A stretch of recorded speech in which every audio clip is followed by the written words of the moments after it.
My dear brothers and sisters in Christ Jesus, the Gospel of John chapter 5 verses 1 to 16 is our food for thought today. This powerful passage brings us to the pool of Bethesda, where we encounter a man who had been paralyzed for 38 years, waiting for a miracle that seemed never to come by.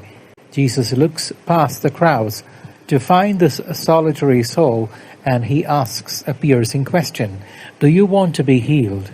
This question echoes in our own lives during this Lenten season, challenging us to identify the areas where we have become spiritually stagnant or paralyzed by despair. Often, like the sick man, we focus on our lack of human support or the stirring of the water, forgetting that the source of all life stands right before us. When Christ commands him to rise, take up your mat and walk, he is calling for an immediate act of faith that transcends years of hopelessness.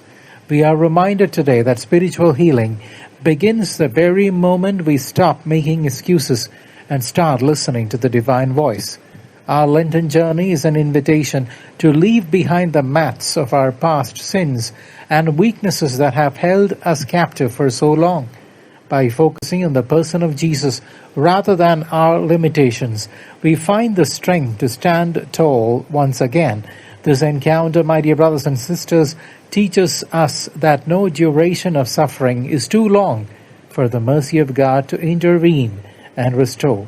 The miracle performed on the Sabbath day reveals that God's compassion knows no boundaries and always takes precedence over rigid legalism.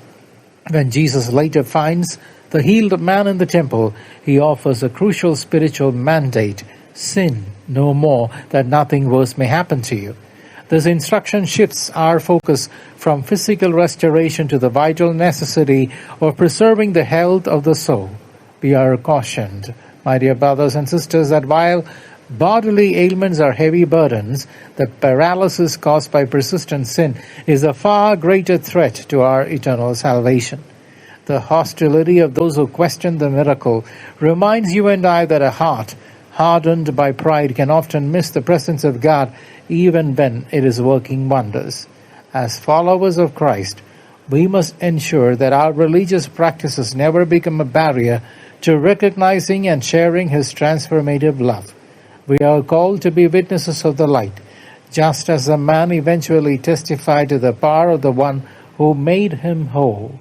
May this reflection encourage us to seek reconciliation and to live in the freedom that comes from a clean conscience. Let us move forward together with the courage to walk in the path of righteousness, leaving our old selves behind at the edge of the pool.